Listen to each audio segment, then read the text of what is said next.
أعوذ بالله من الشيطان الرجيم بسم الله الرحمن الرحيم. Ayat ini, kata Imam Ibnu Katsir, adalah ayat yang paling tegas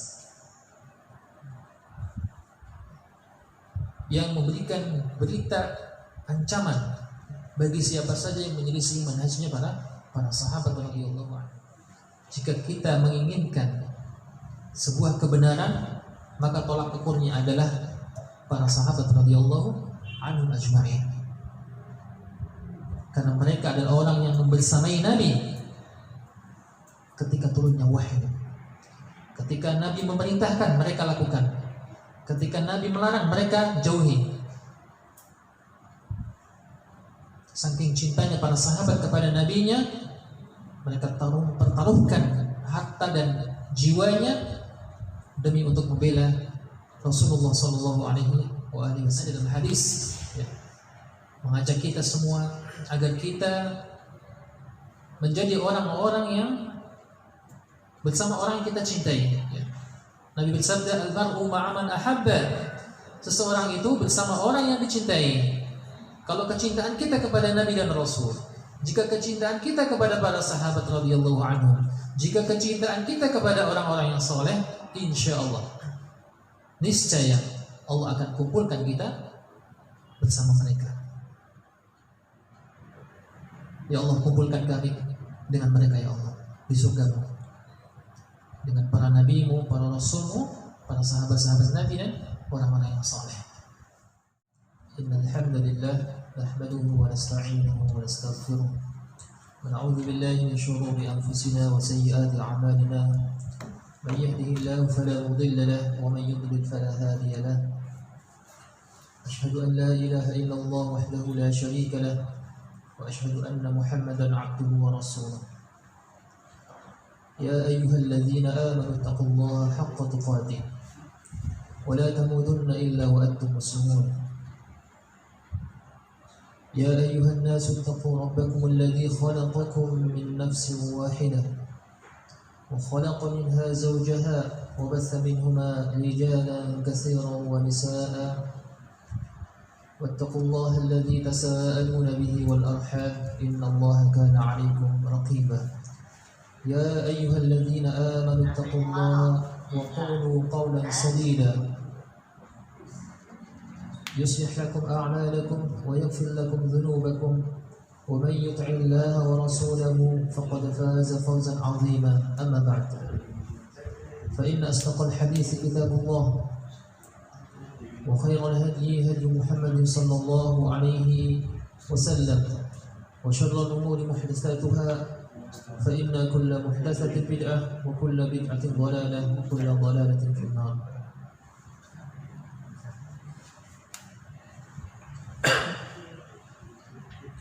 Ahibati fillah, azzakumullah. Mudah-mudahan pertemuan ini mendapatkan barakah dan rahmat dari Allah Subhanahu wa taala serta ampunannya. Kasih sayang Allah dan ampunannya adalah sebuah karunia yang hendaknya kita semua mendapatkannya. Karena tanpa kasih sayang, tanpa rahmat dan maghfirahnya, kita tidak akan bahagia. Tanpa hidayah dan taufiknya, tidak mungkin kita bahagia di dunia, apalagi di akhirat.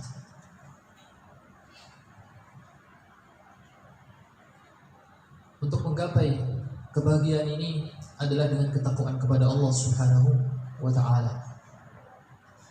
Dan ketakwaan itu ada di hati. Ketakwaan itu ada di hati. Sebagaimana sabda Rasulullah, at-taqwa hahuna, at-taqwa hahuna, at-taqwa hahuna, yushiru ila sadrihi 3 marrat. Rasulullah mengisyaratkan bahwasannya ketakwaan itu ada di dada manusia. yakni di hati manusia, sampai 3 kali. Demikian kunci kebahagiaan seseorang ketika dia bertakwa kepada Allah. Ketakwaan itu artinya dia mengamalkan dan menjalankan perintah Allah Subhanahu wa taala.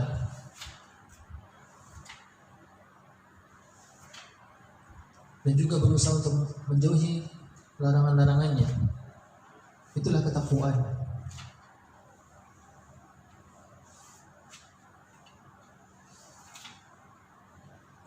Ketika kita mengamalkan sebuah perintah, ketika kita beramal saleh, ketahuilah kita sedang bertakwa dan sedang menggapai kebahagiaan. Karenanya tidak ada kebahagiaan kecuali bila mana seseorang senantiasa beribadah kepada Allah Subhanahu wa taala. Itulah tujuan Allah menciptakan kita, jin dan manusia, agar kita beribadah kepada Allah Subhanahu wa taala. Karenanya sebagai seorang mukmin hendaknya tidak bosan-bosannya ketika kita beribadah kepada Allah, agar kita diberikan istiqamah dan kelak diwafatkan di atas amal saleh. Dan ini yang paling mahal dari semua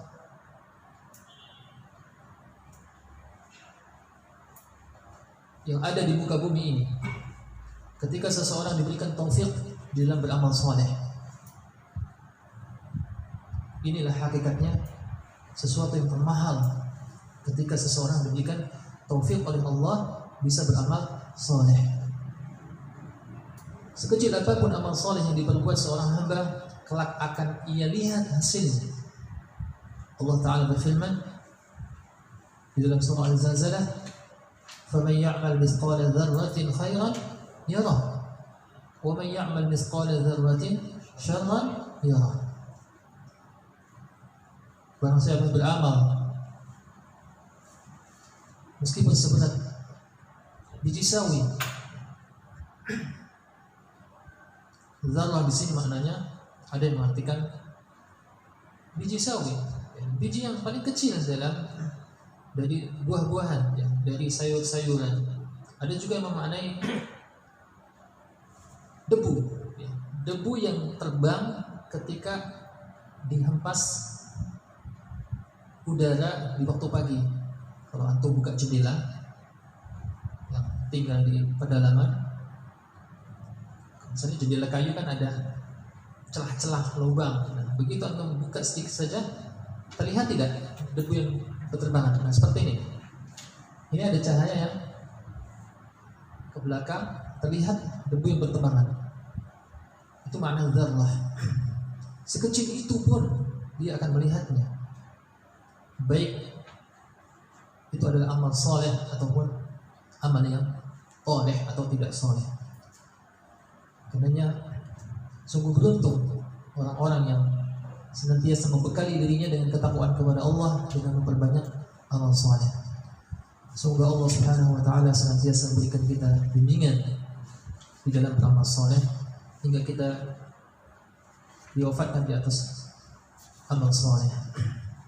Amin ya rabbal alamin. Kajian kita tentang manhaj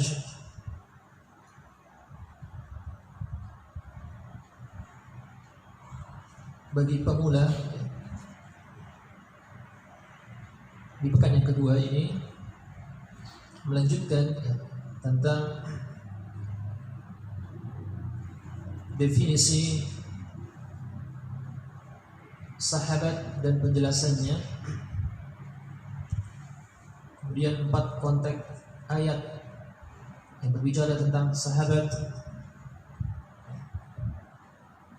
Terdapat di dalamnya poin perintah untuk mengikuti manhajnya, manhaj para sahabat, dan juga ancaman bagi mereka yang tidak berjalan di atas manhaj mereka,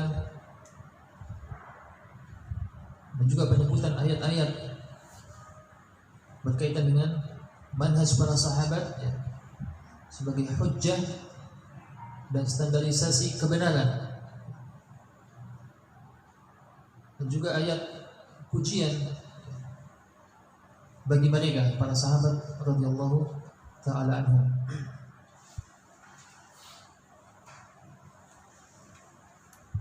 Apa definisi sahabat? Di pertemuan yang sebelumnya sudah kita singgung makna sahabat.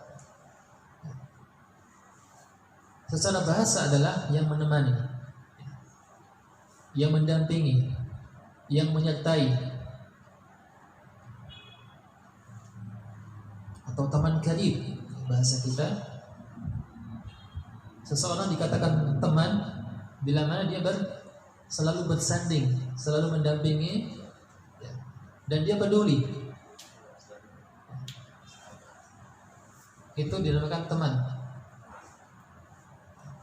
Meskipun pendampingan dalam hal-hal yang mubah atau hal yang lainnya, itu teman. Karenanya ada istilah teman baik dan teman buruk.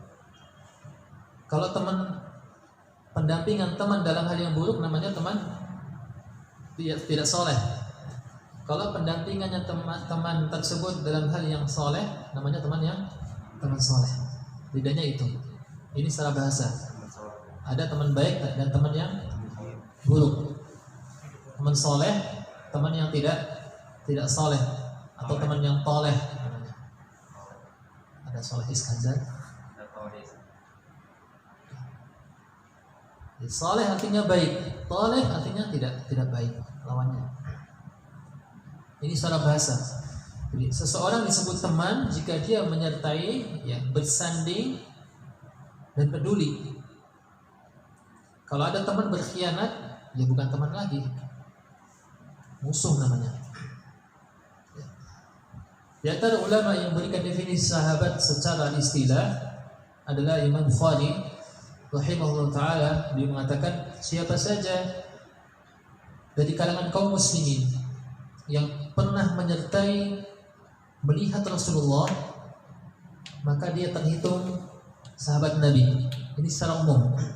Semua yang menyertai dan melihat Rasulullah terhitung sebagai seorang sahabat Nabi.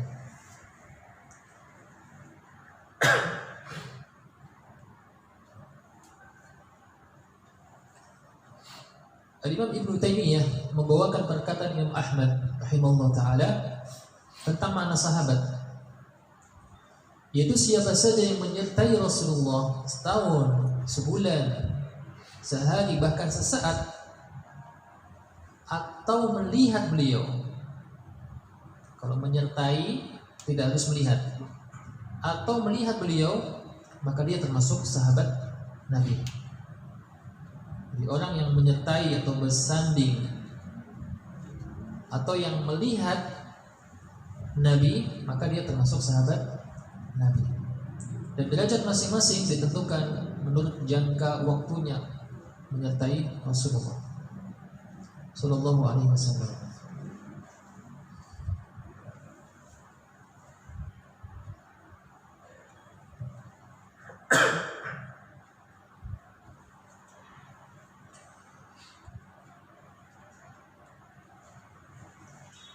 Adapun definisi sahabat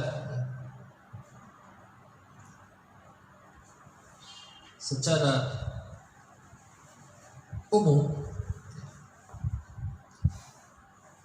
atau kesimpulan dari definisi sahabat itu adalah orang yang melihat Rasulullah Sallallahu Alaihi Wasallam dalam keadaan muslim. Man laqiyan Nabi wa huwa mu'min, dan dia beriman.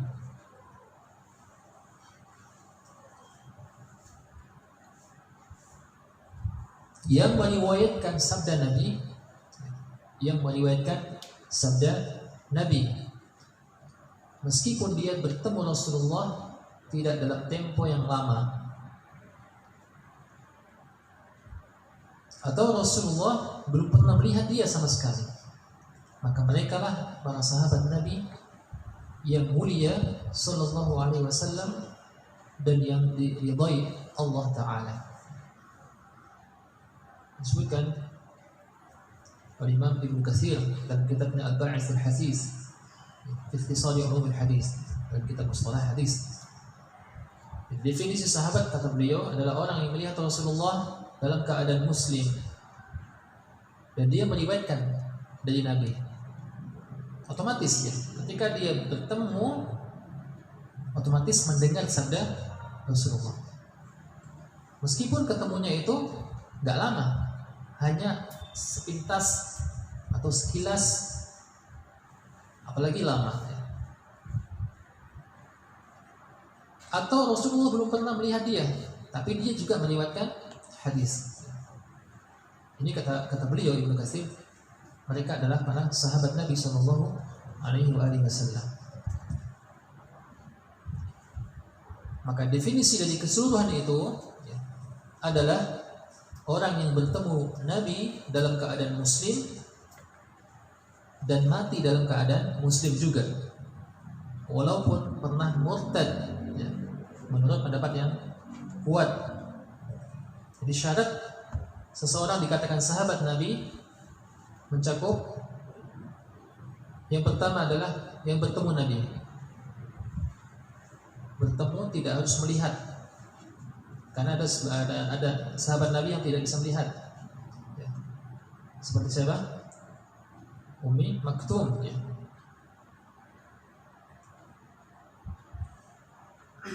Beliau adalah orang yang kafif, tidak bisa melihat, tapi bertemu dengan Nabi.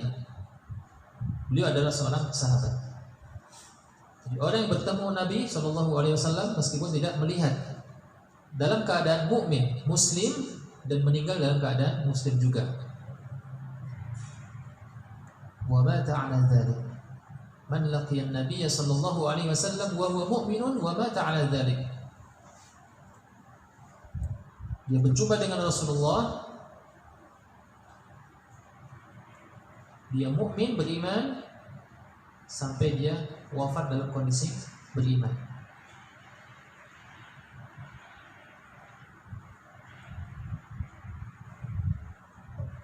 Ini syarat seseorang dikatakan sebagai sahabat Rasulullah Sallallahu Alaihi Wasallam.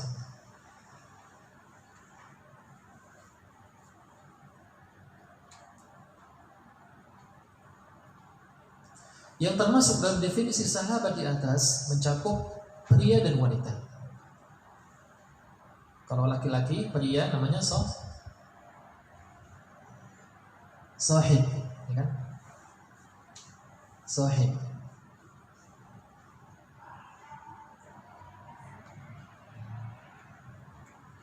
Kalau yang wanita namanya ya, sahabiyah.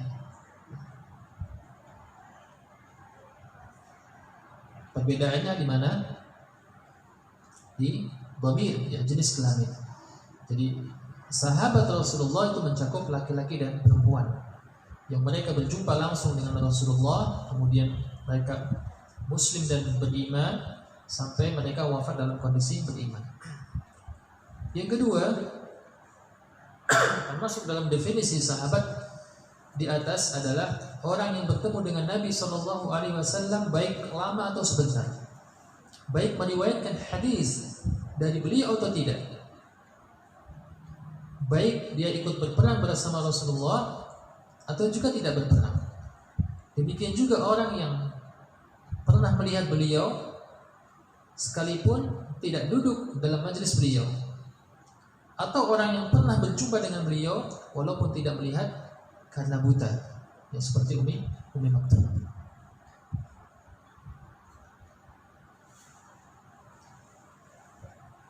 Masuk dalam definisi ini pula orang yang beriman kemudian dia murtad, kemudian dia masuk Islam lagi. Ini adalah cakupan dari definisi sahabat ya, yang dijabarkan di atas. Berarti keluar dari definisi ini dari seorang sahabat, di antaranya orang gila. Karena status orang gila ini, dia tidak ada status muslim atau kafir. Jelas ya? Maka urusannya adalah di tangan Allah Subhanahu wa ta'ala. Orang yang gila itu tidak ada taklif, tidak ada beban syariat. Maka tidak ada kewajiban dia sholat, puasa. Jadi kalau ada orang gila, ya jangan ditanya sudah sholat belum atau puasa enggak. Namanya orang gila. Begitupun kedudukan dia, meskipun dia hidup di zaman Nabi, kalau dia statusnya gila, berarti keluar dari ranah mana sahabat. Demikian pula hewan, ya bukan sahabat. Bebatuan, tumbuh-tumbuhan yang hidup di zaman Rasulullah berupa benda mati yang tidak berakal, maka bukan sahabat. Jin masuk gak? Pernah dengar sahabat Rasulullah jin fulan atau jin fulan sahabat Rasulullah? Wallahu a'lam.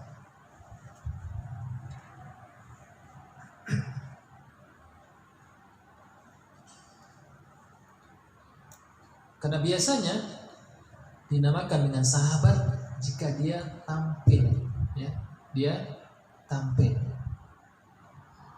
Adapun malaikat Jibril tidak dikatakan sahabat. Jelas ya? Karena kedudukannya memang berbeda dengan manusia. Meskipun pernah dalam suatu riwayat ketika Jibril alaihissalam mengajarkan Nabi Muhammad, ya, dalam bentuk rupa yang begitu seperti sosok manusia yang sempurna, ya, dengan berjubah, berpakaian putih, ya, berambut hitam pekat. Namun demikian tidak dinamakan sebagai sahabat Nabi. Tetap dia adalah malaikat Jibril alaihissalam yang kedudukannya sangat dekat dengan Allah Subhanahu wa ta'ala, berbeda dengan manusia biasa. Dinamakan dengan sahabat karena dia tampil secara fisik dan ada, terlihat. Karenanya Anda belum pernah mendengar bahwasanya sahabat Rasulullah adalah jin fulan si fulan. Allahu a'lam. Keluar dari definisi di atas juga adalah orang yang bertemu Rasulullah Shallallahu Alaihi Wasallam dalam kondisi kafir. Jadi kalau kondisinya kafir, berarti keluar dari ranah sahabat. Meskipun dia masuk Islam sesudah itu, yakni sesudah wafatnya Rasulullah. Meskipun dia masuk Islam lagi, tapi setelah wafatnya Rasulullah, juga tidak dinamakan sahabat. Di antara termasuk definisi di atas juga yang keluar dari ranah sahabat, yakni orang-orang yang beriman di masa Rasulullah Sallallahu Alaihi Wasallam dan wafat dalam kondisi iman Islam, namun tidak pernah sama sekali berjumpa dengan beliau. Orang yang hidup di zaman atau semasa Rasulullah tapi tidak bertemu, maka ini juga mengeluarkan dari ranah makna sahabat. Seperti siapa? Ya, Raja Najasyi. Dia meninggal dalam kondisi muslim. Sampai-sampai terdengar, ya, di telinga Rasulullah bahwasanya Raja Najasyi meninggal dunia. Maka Nabi pun, ya, mensolatkan, karena sebab di sekeliling orang-orang di sekitar Raja Najasyi tidak ada yang beriman, sehingga Nabi pun mensyariatkan, ya, adanya salat ghaib, ya, dalam istilah salat ghaib, dikarenakan belum ada yang mensolati. Ini alasan kenapa ada syariat salat ghaib, karena ilahnya adalah belum ada yang mensolatkan dari kalangan kaum muslimin.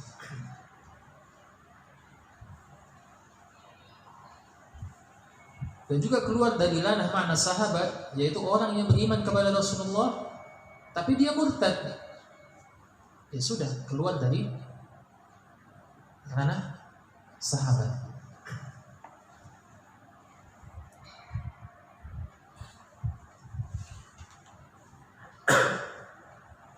Bagaimana kita bisa mengetahui dia adalah seorang sahabat Nabi? Yang pertama, dengan adanya khabar yang mutawatir. Khabar yang mutawatir adalah khabar yang diriwayatkan banyak sahabat atau banyak yang meriwayatkan.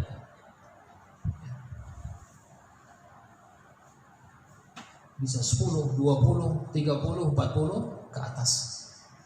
Sehingga tidak mungkin yang meriwayatkan ini mereka dusta di atas kabar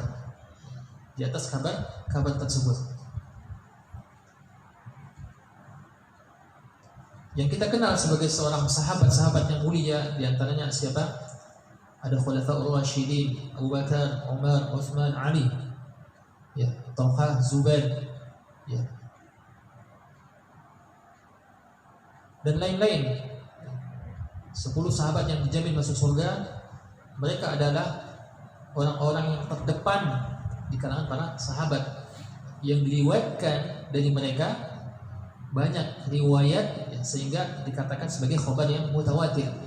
Jelas kedudukan mereka adalah kedudukan sahabat yang mulia, sahabat-sahabatnya yang mulia. Bahkan Abu Bakar adalah menempati posisi pertama dari kalangan para sahabat.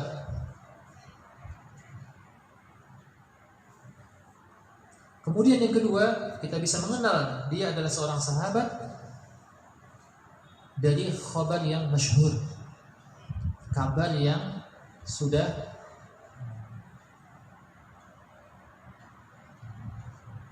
terkenal, ya, kabar yang semarak, ya, hampir semua orang yang mendengarnya itu tahu. Saking juga banyaknya yang mengenal. Contohnya adalah Dhammam bin Tha'labah dan Ukashah bin Mihsan.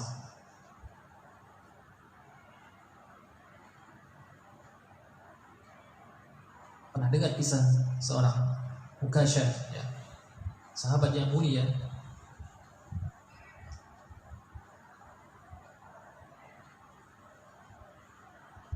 Ini menunjukkan bahwasanya meskipun dia kedudukannya adalah orang yang tidak dikenal, ya, tidak dikenal oleh manusia, tapi dikenalkan oleh Nabi yang mulia Shallallahu Alaihi Wasallam, sehingga beritanya tersebar,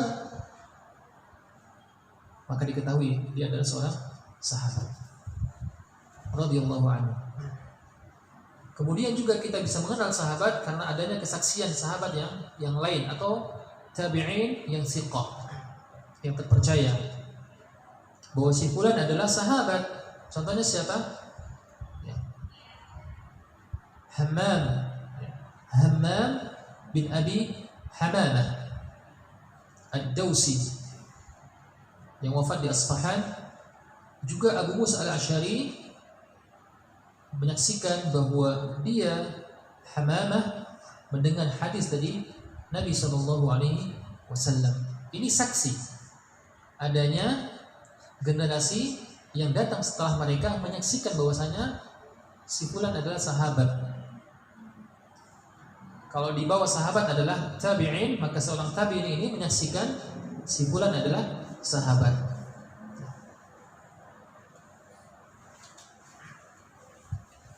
Kemudian kita bisa mengenal dia adalah seorang sahabat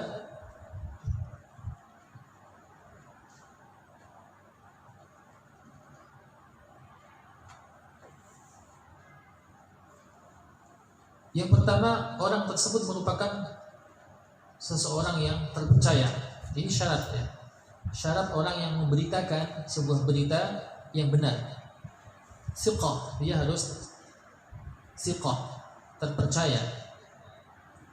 Kemudian yang kedua, memungkinkan bahwa dia bertemu dengan Rasulullah SAW.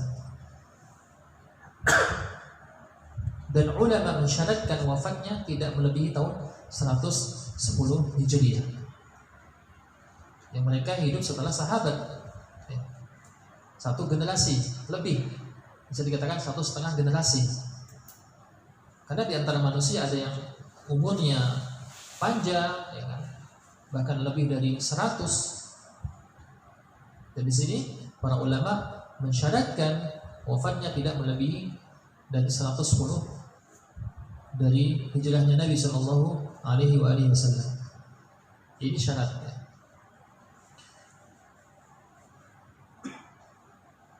Kemudian adapun dalil tentang keutamaan para sahabat radhiyallahu anhu, baik dalil itu dari ayat-ayat Al-Quran maupun hadis Nabi Sallallahu Alaihi Wasallam. Yang pertama adalah ayat-ayat perintah untuk mengikuti manhaj para sahabat. Dari awal sampai akhir tadi kita bahas tentang definisi sahabat. Ya, syarat-syarat disebut seorang sahabat atau kriteria disebut sebagai seorang sahabat.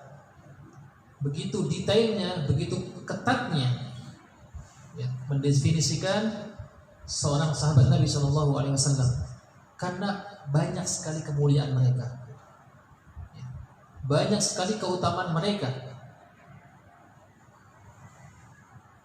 sehingga kaum muslimin wajib atas mereka mengikuti apa yang menjadi kebiasaan mereka dalam beragama, yang dikenal dengan manhajnya para sahabat radhiyallahu taala anhum.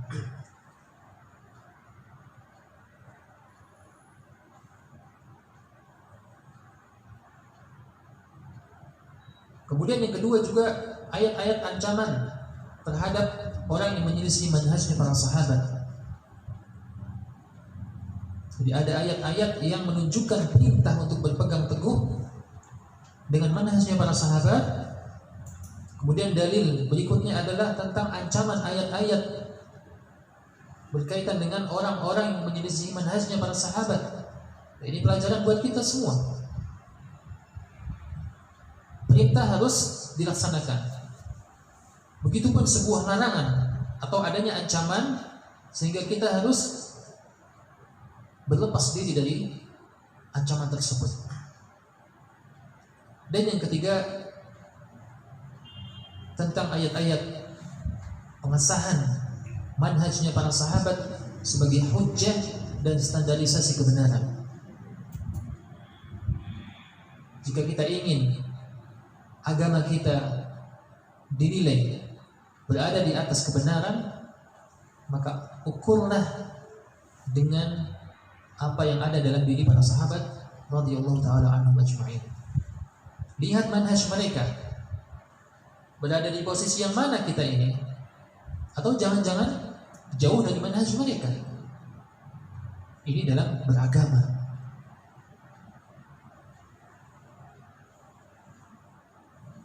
Dan para sahabat mereka adalah orang-orang yang dipuji oleh Allah Subhanahu wa taala. Karenanya beberapa ayat Al-Qur'an menunjukkan akan hal itu. Ya.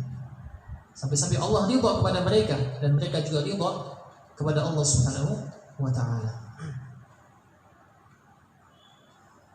Berikut adalah dalil-dalil dari Al-Qur'an tentang keutamaan para sahabat radhiyallahu anhum ajma'in, berkaitan dengan ayat-ayat perintah mengikuti manhaj para sahabat. Dan sering kita ulang ayat-ayat ini ya. Dalam surah Taubah ayat 100, Allah Ta'ala berfirman, وَالسَّابِقُونَ الْأَوَّلُونَ مِنَ الْمُهَاجِرِينَ وَالْأَنصَارِ وَالَّذِينَ اتَّبَعُوهُمْ بِإِحْسَانٍ رَضِيَ اللَّهُ عَنْهُمْ وَرَضُوا عَنْهُ وأعد لهم جنات تجري تحتها الأنهار خالدين فيها أبدا ذلك الفوز العظيم. Orang-orang yang terdahulu masuk Islam. Siapa mereka? Kaum Muhajirin dan kaum Ansar, dan orang-orang yang mengikuti mereka dengan baik. Di sini tanpa ada batasan. Allah ridho kepada mereka dan mereka pun ridho kepada Allah. Allah menyediakan untuk mereka surga yang mengalir di bawahnya sungai, kekal selama-lamanya. Mereka kekal di dalamnya selama-lamanya. Itulah kemenangan yang besar. Di dalam ayat ini tegas sekali tentang adanya perintah dari Allah untuk mengikuti para sahabat, mengikuti manhajnya para sahabat. Orang-orang yang masuk Islam di awal dari kalangan Muhajirin dan Ansar, dan orang-orang yang mengikuti mereka, siapa saja, siapapun orangnya yang mengikuti kaum Muhajirin dan Ansar, mereka adalah para sahabat radhiyallahu anhum yang telah dijamin masuk surga. Semua sahabat semuanya dijamin masuk surga. Orang-orang yang mengikuti mereka, Allah sediakan surga yang mengalir di bawahnya sungai. Mereka kekal selama-lamanya. Demikian kemenangan yang agung, kata Allah. Ini buah, buah yang tidak terukur nilainya ketika Allah menjanjikan siapa saja yang mengikuti manhajnya para sahabat, mereka akan dimasukkan ke dalam surga Allah Subhanahu wa taala kekal selama-lamanya. Demikian adalah kemenangan yang besar, kata Allah.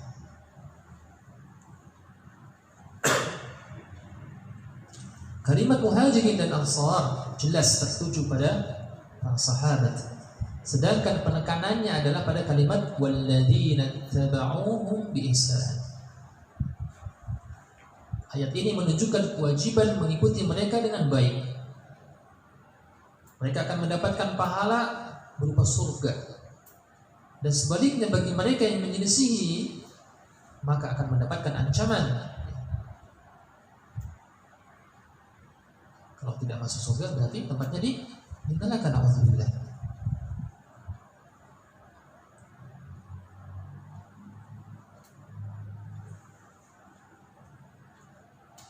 Kemudian dalil yang lain yang menunjukkan kewajiban perintah mengikuti manhaj para sahabat radhiyallahu anhu. Ya ayyuhalladzina amanu taqullaha wa kunu ma'as shadiqin. Wahai orang-orang yang beriman, bertakwalah kepada Allah dan hendaklah kamu bersama orang-orang yang jujur, orang-orang yang berada di atas kebenaran. Al-Quran surah At-Taubah ayat 119. Ini perintah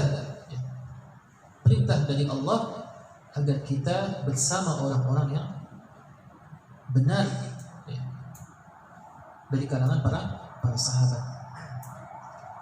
Dan ayat ini turun di zaman Rasulullah bersama orang-orang yang menyertai mereka, yang menyertai beliau sallallahu alaihi wasallam. Yang dimaksud dengan shadiqin dalam ayat ini, mereka adalah orang-orang yang memiliki sifat kejujuran. Namun para sahabat lebih berhak menyandang status shadiqun. Para sahabat dinilai adalah sebagai sosok manusia yang jujur.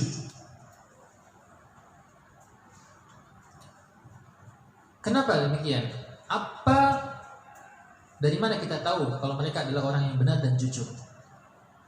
Pertama, karena ayat ini turun di antara mereka. Siapa yang pertama kali mendengar ayat turun? Nabi dan para para sahabat radhiyallahu anhum. Yang kedua, alasannya ayat ini tertuju kepada para sahabat karena secara khusus mereka disebutkan dalam surah Al-Hasyr ayat 8. للفقراء المهاجرين الذين أخرجوا من ديارهم وأموالهم يبتغون فضلا من الله ورضوانا وينصرون الله ورسوله أولئك هم الصادقون. Perhatikan ayat ini menguatkan dalil di atas bahwasanya yang dimaksud orang yang shadiq atau shadiqin adalah para sahabat. Juga bagi orang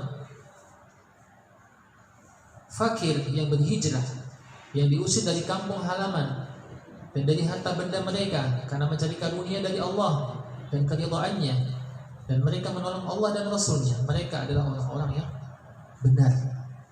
Mereka adalah orang-orang yang benar. Ulaika humus shadiqun. Mereka yang berhijrah bersama Nabi sallallahu alaihi wasallam.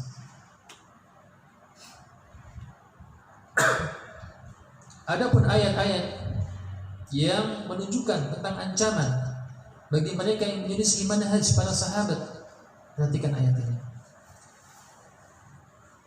Ayat ini, kata Imam Ibnu Katsir, adalah ayat yang paling tegas yang memberikan berita ancaman bagi siapa saja yang menyelisih manhajnya para sahabat radhiyallahu anhum.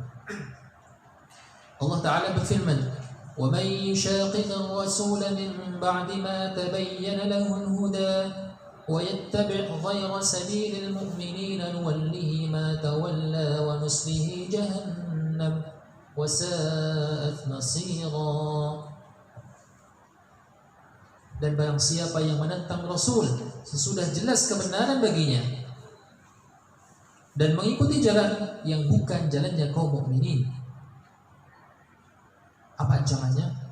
Kami biarkan dia leluasa terhadap kesesatan yang telah dikuasainya itu, dan kami memasukkan ia ke dalam neraka Jahannam, dan Jahannam adalah seburuk-buruk tempat kembali.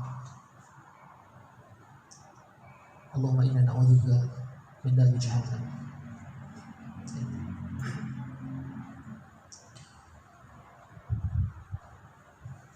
Sebuah tempat yang paling buruk adalah tempatnya orang-orang yang disiksa, yang mendapatkan siksa balasan yang tertimpal, ya, neraka Jahannam.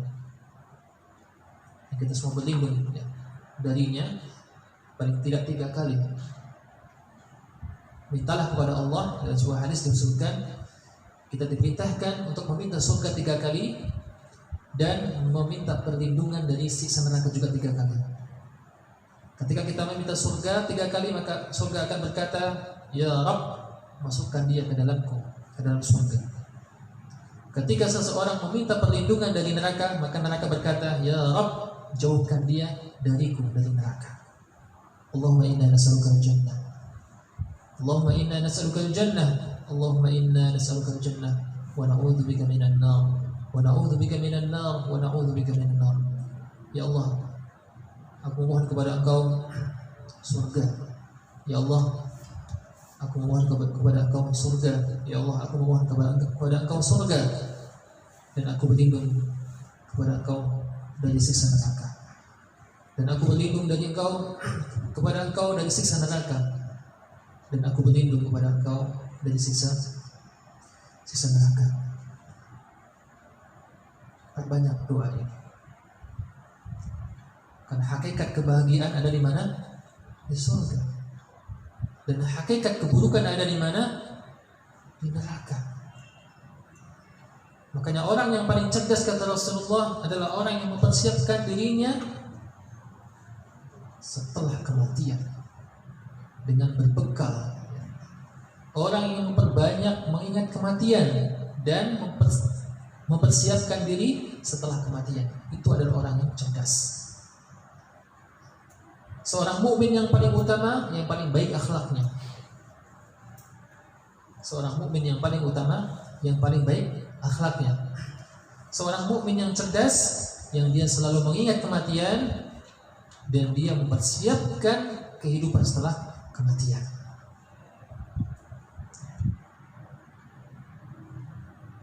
Dan ayat ini sekali lagi memberikan peringatan yang keras bahwasanya siapa saja yang menyelisih manhaj para sahabat, maka mereka terancam dengan siksa neraka jahanam. Wal'iyadzubillah. Penekanan pada kalimat ini wa yattabi' ghayra sabilil mu'minin. Dan yang berhak mendapatkan ayat ini pertama kali adalah para sahabat.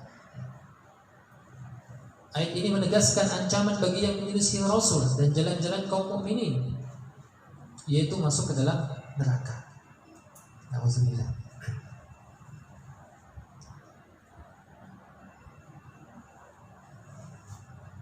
Kemudian tentang ayat-ayat yang menunjukkan bahwasanya keimanan yang benar, akidah yang benar, Islam yang benar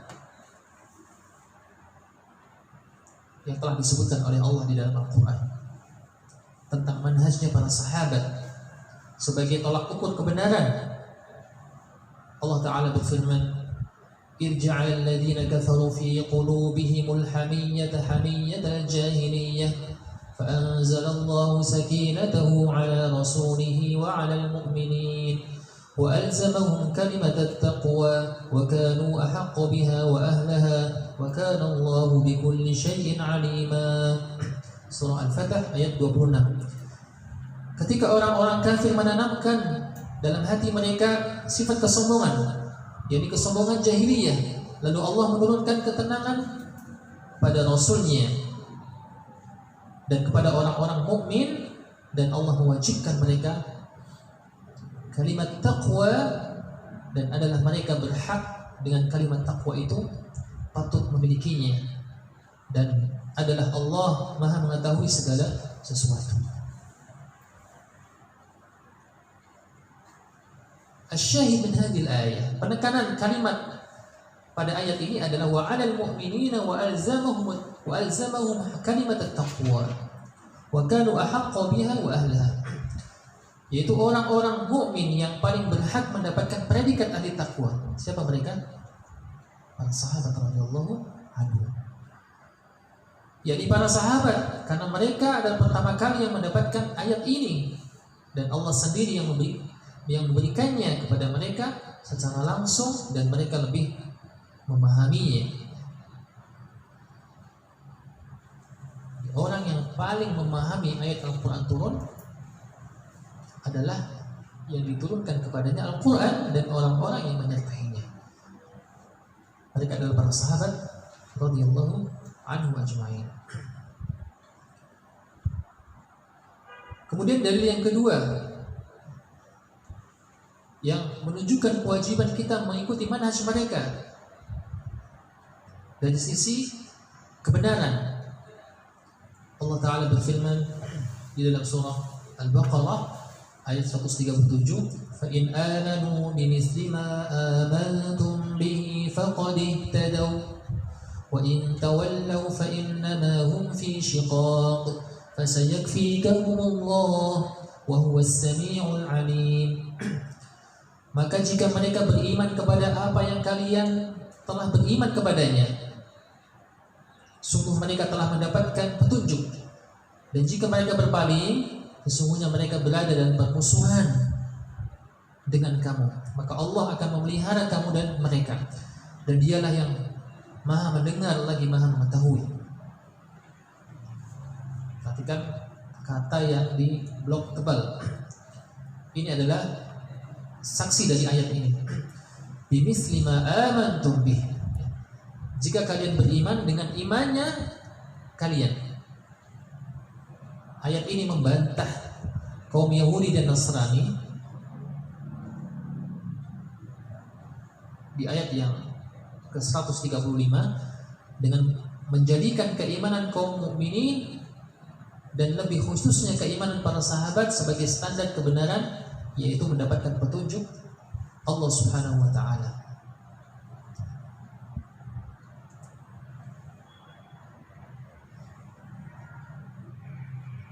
Maka sebaliknya, barang siapa yang menyelisih para sahabat, maka dia akan menjadi musuh dan tidak mendapatkan petunjuk dari Allah Subhanahu wa taala. Yang mengikuti sahabat, mereka adalah orang-orang yang diberikan petunjuk.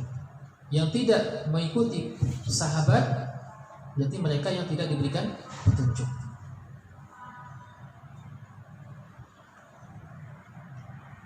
Karenanya petunjuk adalah sesuatu yang mahal harganya.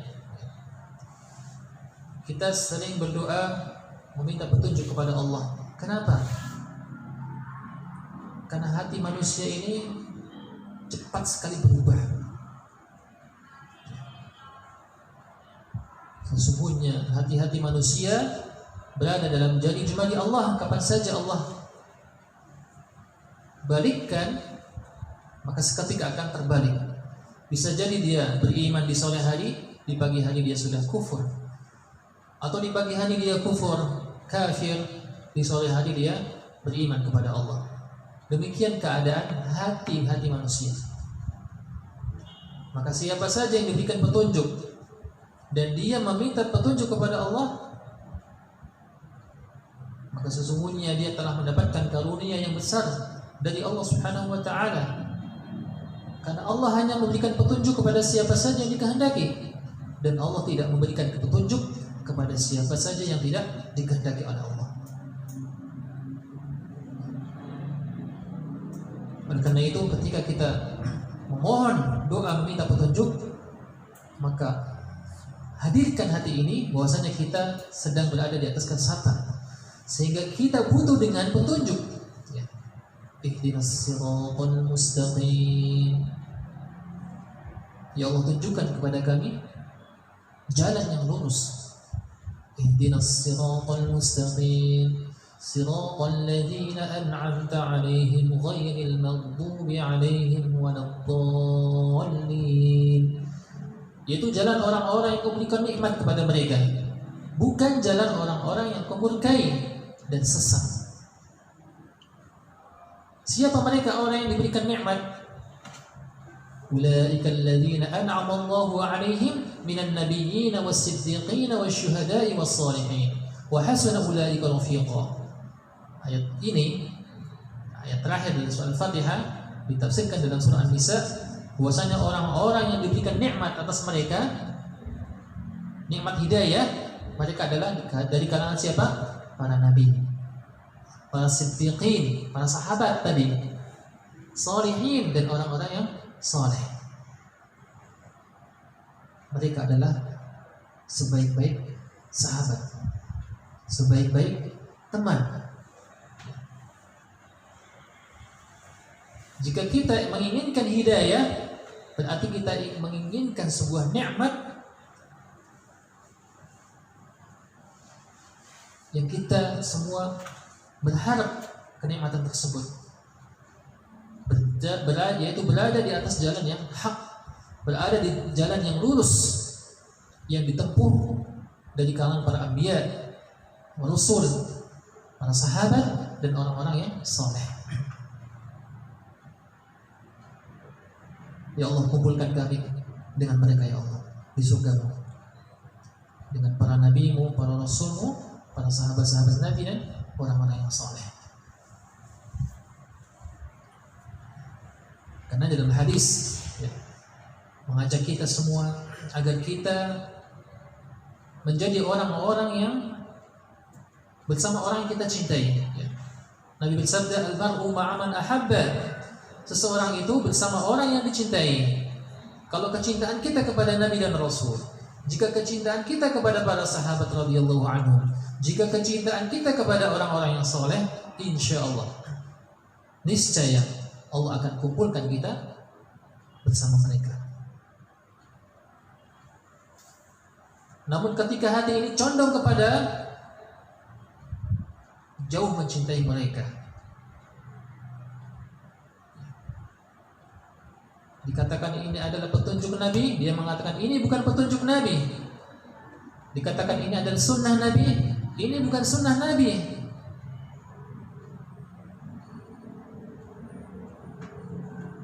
Yang ada mereka malah menjauhi sunnah dan condong kepada kesesatan.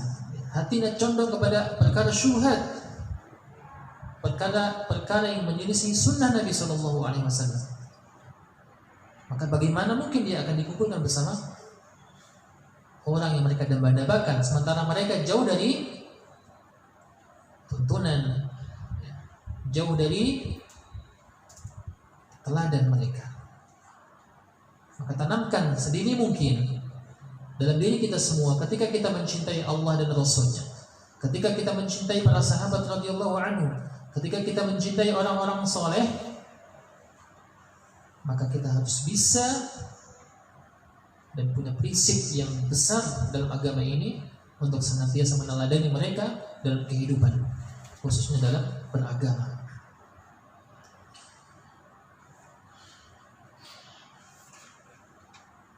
Ayat ini menjadi pujian bagi para sahabat. Fa in amanu bimisli ma amantum bih.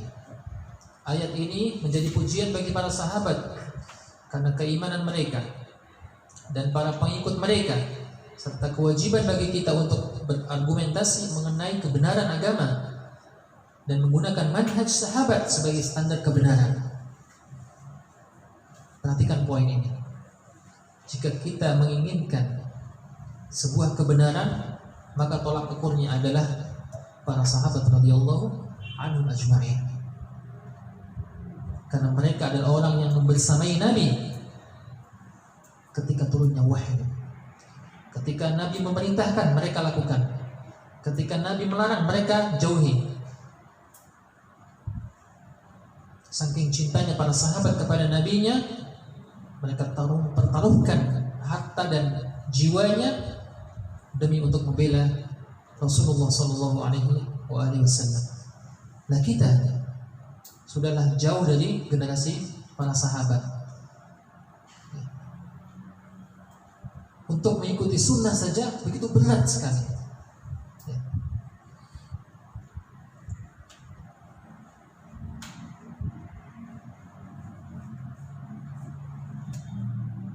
Kemudian kita mengklaim diri kita cinta kepada Nabi. Subhanallah. Buktikan bahwasanya kita cinta kepada Nabi kita dengan mengamalkan sunnah-sunnah Nabi SAW. Berpegang teguh di atas sunnah Nabi SAW.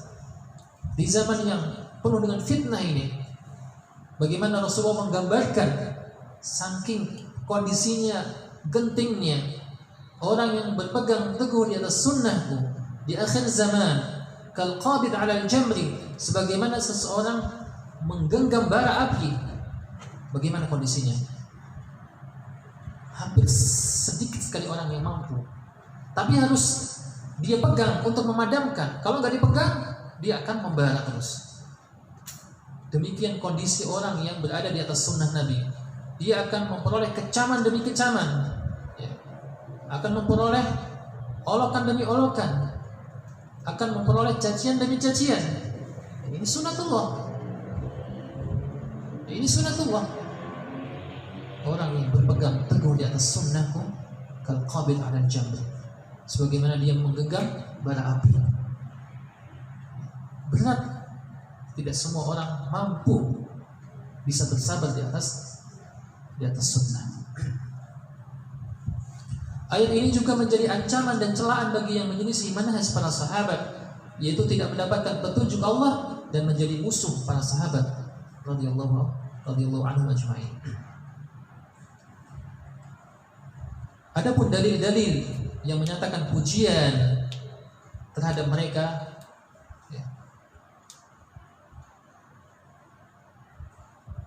maka ini menunjukkan dalil-dalil ini mengandung konsekuensi apabila mereka mendapatkan pujian, keutamaan, keridhaan dan rekomendasi dari Allah, maka mengikuti mereka adalah konsekuensi yang pasti dari hal tersebut. Jadi ketika Allah memuji para sahabat, maka kewajiban kita adalah mengikuti para sahabat. Ketika Allah memuji para sahabat, maka kewajiban kita mengikuti para sahabat. Di antara dalilnya apa? Allah Ta'ala berfirman di dalam surah Al-Imran ayat 110. Allah berfirman, kuntum khaira ummah ukhrijat lin-nas ta'muruna bil ma'ruf wa tanhauna 'anil munkar wa tu'minuna billah. Kalian adalah sebaik-baik umat, kata Allah. Ayat ini turun kepada siapa? Kepada mereka, ya. Para sahabat radhiyallahu anhu. Ukhrijat lin-nas, yang dilahirkan untuk manusia, menyuruh kepada yang ma'ruf, tugas yang benar. Ketika kita menjadi umat yang terbaik, maka kita harus beramar ma'ruf. Wa tanhauna 'anil munkar, dan kalian senantiasa mencegah dari kemungkaran. Wa tu'minuna billah, dan sifat orang yang terbaik menjadi sebaik-baik umat, mereka senantiasa beriman kepada Allah Subhanahu wa ta'ala. Mereka senantiasa menjaga keimanan mereka ketika mereka menjadi umat yang terbaik, dan itu dipuji oleh Allah Subhanahu wa ta'ala dalam ayat ini. Ayat ini diturunkan pertama kali untuk para sahabat karena mereka masih hidup saat ayat ini turun dan menjadi saksi-saksinya. Maka dari itu ayat ini menjadi pujian Allah kepada mereka dan keutamaan bagi mereka radhiyallahu anhum ajma'in. Dalam ayat yang lain tentang pujian bagi mereka para sahabat, Muhammadur Rasulullah walladzina ma'ahu ashidda'u 'alal kuffari ruhama'u bainahum tarahum ruk'an sujada yabtaghuna fadlan minallahi wa ridwana simahum fi wujuhihim min athari sujud dzalika mathaluhum fit Tawrah ومثلهم في الإنجيل كزرع أخرج شطأه فآزره فاستغلظ فاستوى على سوقه يعجب الزراع ليغيظ بهم الكفار وعد الله الذين آمنوا وعملوا الصالحات منهم مغفرة وأجرا عظيما.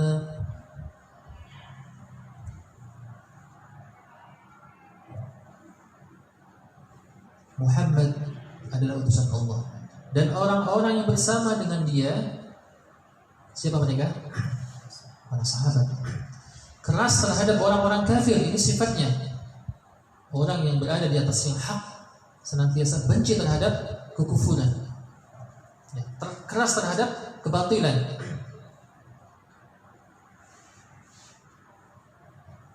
Tetapi berkasih sayang sesama mereka.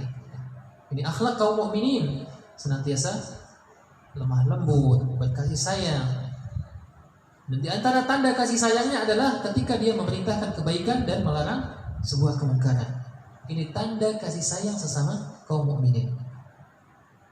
Ada saudaranya bermaksiat, dia cegah, dia larang. Ada saudaranya terjatuh dalam kubang kemaksiatan, dia ingatkan, dia nasihatin. Ini bentuk kasih sayang terhadap mereka. Mengajak kepada kebaikan, berlomba-lomba dalam kebaikan. Ayo hadir ke majlis, ayo sholat sunnah, ayo puasa Senin Kamis, ayo sholat malam. Ini sifat, bentuk sifat kasih sayang terhadap sesama kaum mukminin. Ya, mereka berkasih sayang sesama mereka. Kamu lihat mereka ruku dan sujud, ini sifat orang-orang yang beriman. Mereka senantiasa sholat sepanjang waktu.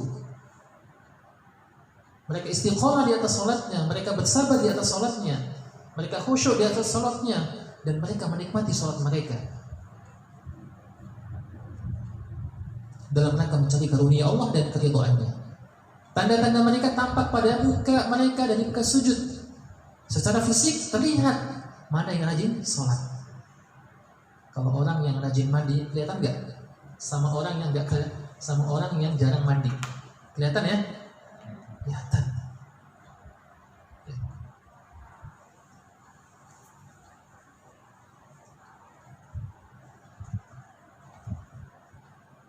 Demikian sifat-sifat mereka dalam Taurat dan sifat-sifat mereka dalam Injil. Itu sudah disebutkan dalam kitab-kitab suci yang lain. yaitu seperti tanaman yang mengeluarkan tunasnya maka tunas itu menjadikan tanaman tersebut kuat lalu menjadi besar. Ya. Dia tegak lurus di atas pokoknya. Tanaman itu menyenangkan hati penanamnya. Karena Allah hendak menjengkelkan hati orang-orang kafir dengan kekuatan orang-orang mukmin. Allah menjanjikan kepada mereka, kepada orang-orang yang beriman dan mengerjakan amal soleh, di antara mereka ampunan. Ya. Allah menjanjikan orang-orang yang beriman tadi, para sahabat yang mengerjakan amal soleh. Apa janji Allah kepada mereka? Berupa ampunan dan pahala yang besar. Jadi para sahabat semuanya diampuni Allah Subhanahu wa taala. Ini sudah jaminan. Karena itu sifat mereka ya adalah udul, orang yang senantiasa berbuat adil dalam hak mereka kepada Rabb mereka. Kemudian hak mereka kepada sesama. Mereka senantiasa berbuat adil. Dan mereka adalah orang yang terpercaya, thiqah. Karenanya kalau ada hadis yang diriwayatkan oleh sahabat, sudah tidak perlu ditanyakan lagi tentang keabsahannya. Karena semuanya adalah dihukumi udul, orang yang senantiasa berbuat adil ya, dalam agama mereka. Dan jelas ayat ini diturunkan kepada para sahabat dan tidak diragukan lagi. Dalil yang lain yang menunjukkan pujian terhadap mereka. Laqad radiyallahu 'anil mu'minin idh yubay'unaka tahta asy-syajarah fa'alima ma fi qulubihim fa'anzala as-sakinata 'alaihim wa asabahum fathan qariba. Sesungguhnya Allah telah meridai terhadap orang-orang mukmin ketika mereka berjanji setia kepadamu di bawah pohon, maka Allah mengetahui apa yang ada dalam hati mereka, lalu menurunkan ketenangan atas mereka dan memberi balasan kepada mereka dengan kemenangan yang dekat. Dan ini buah keimanan, buah dari keimanan. Allah berikan kemenangan dan pertolongan kepada mereka. Ayat ini secara gamblang ya, bahwa orang-orang mukmin dalam ayat ini yang dimaksud adalah para sahabat radhiyallahu anhu. Karena kita tidak pernah bertemu Rasulullah dan membaiat beliau di bawah pohon. Jadi orang-orang yang berbaiat kepada Rasulullah adalah para sahabat radhiyallahu anhu. Pujian terhadap mereka juga. Laqad taballahu 'alan nabiyyi wal muhajirin wal ansar alladhina ittaba'uhu fi sa'atil 'usrah min ba'di ma kada yazighu qulubu fariqin minhum thumma taba 'alaihim innahu bihim raufur rahim. Sesungguhnya Allah telah menerima taubat Nabi, orang-orang muhajirin dan orang-orang ansar yang mengikuti Nabi dalam masa kesulitan. Setelah hati segolongan dari mereka hampir berpaling, kemudian Allah menerima taubat mereka. Sesungguhnya Allah Maha Pengasih lagi Maha Penyayang kepada mereka.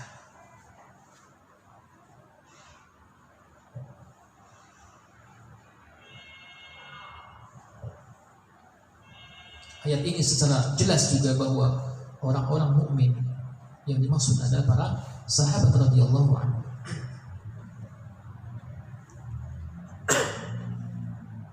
Para sahabat bukanlah orang yang maksum, akan tetapi mereka akan bersegera taubat setelah menyadari kesalahannya. Dan ini adalah sebaik-baik orang yang bersalah. Meskipun demikian, para sahabat bukanlah orang yang maksum. Mereka senantiasa bertaubat kepada Allah Subhanahu wa taala. Dan ini sekali lagi sifat seorang mukmin. Ketika dia berbuat dosa, berbuat salah, dia segera bertaubat kepada Allah Subhanahu wa taala. Dan ini ciri-ciri penduduk surga. Mereka segera bertaubat dari dosa mereka. Penduduk surga, mereka berbuat kesalahan, benar. Mereka berbuat dosa, benar. tapi mereka bersegera kembali kepada Allah dengan bertaubat, dengan taubat yang nasuha.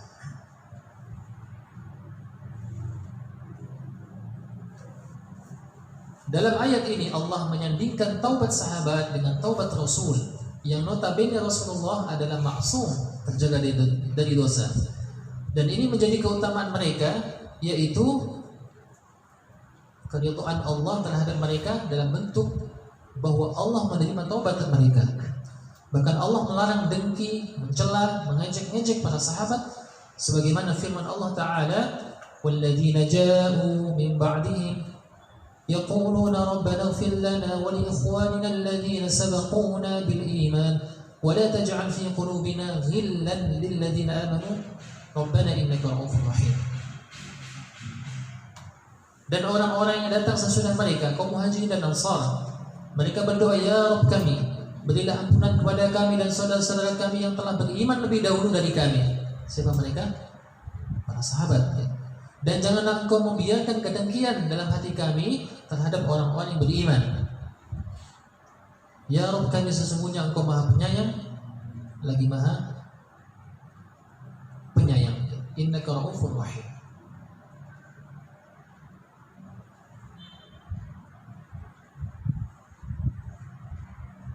Demikian adalah sifat-sifat yang dimiliki oleh para sahabat. Dari kemuliaannya, dari keutamaannya, dari pujian-pujian Allah terhadap mereka, dari kuatnya keimanan mereka dalam berpegang teguh di atas agama Nabi Muhammad SAW. Setiap perintah Nabi-Nya mereka laksanakan, dan setiap larangan mereka juga tinggalkan. Dan hendaknya kita kaum mukminin senantiasa berpegang teguh di atas manhaj para sahabat radhiyallahu taala anhum, istiqamah di atas manhaj mereka sampai kita diwafatkan oleh Allah di atas manhaj mereka, beramal di atas sunnah-sunnah Nabi Muhammad SAW, berharap syafaatnya, syafaatul uzma, pertolongan dari Allah melalui pertolongan Nabi-Nya Nabi Muhammad SAW di kemudian hari. Semoga Allah kumpulkan kita bersama para nabi, para rasul, para syuhada dan para salihin. Allahumma amin. أقول قولي هذا وأستغفر الله لي ولكم ولسائر المسلمين والمسلمات وصلى الله على نبينا محمد وعلى آله وصحبه وسلم وآخر دعوانا أن الحمد لله رب العالمين. Demikian bisa kita sampaikan kajian tentang manhaj, semoga bermanfaat. Kurang lebihnya mohon maaf. Yang benar semata-mata datangnya dari Allah, yang salah dan khilaf datangnya dari ana dan dari syaitan. Aqulu ma tasma'un. Kita tutup dengan doa kafaratul majlis. Subhanakallahumma wa bihamdik asyhadu an la ilaha illa anta astaghfiruka wa atubu ilaik. Assalamualaikum warahmatullahi wabarakatuh.